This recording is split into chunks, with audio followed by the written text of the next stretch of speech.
அனைவருக்கும் வணக்கம்.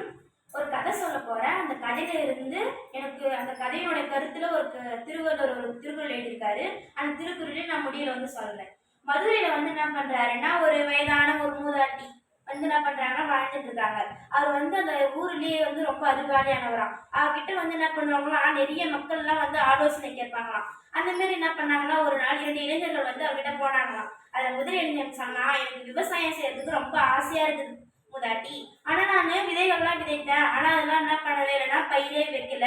எனக்கு அதனால நான் என்ன பண்ணிட்டேன்னா விவசாயங்களே வெறுக்க ஆரம்பிச்சுட்டேன் அப்படின்னு முதல் இளைஞன் சொன்னான். அதுக்கு 2வது இளைஞன் சொன்னா, மூதாட்டி ஐயா, நாங்க என்ன பண்றேன்னா, நானும் விவசாயம் பண்ணலாம்னு ஆசையா இருக்குது.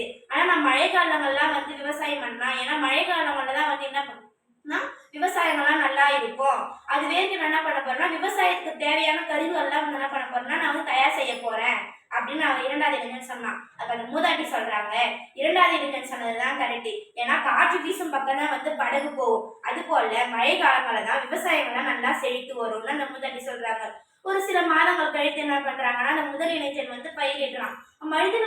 மனிதர்களுக்கு ஆசைகளுக்கு எல்லையே கிடையாது. இது ஒரு பொருள் கிடைச்சிச்சுன்னா மற்றது ஒரு பொருள் மேலதான் ஆசை வரும். மனிதனின் ஆசைகளுக்கு எல்லையே கிடையாது. அது போல அவன் விதைச்ச விதைகளுக்கு பயிர் வரலன்னு சொல்லிட்டு தினமும் தண்ணி ஊத்துறான். பயிர்கள் எல்லாம் என்ன பண்ணவே முளைக்கவே இல்லை. அந்த பயிர்கள் எல்லாம் என்ன போயிடுச்சுன்னா சில காலத்திலேயே போயிடுச்சுன்னா அழிஞ்சு போயிடுச்சு.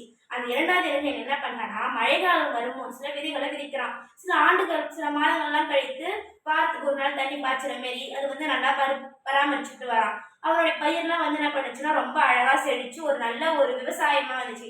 அதனால அவங்களுக்கு என்ன பண்ணுச்சுன்னா ஒரு நல்ல லாபமும் கிடைச்சிச்சு.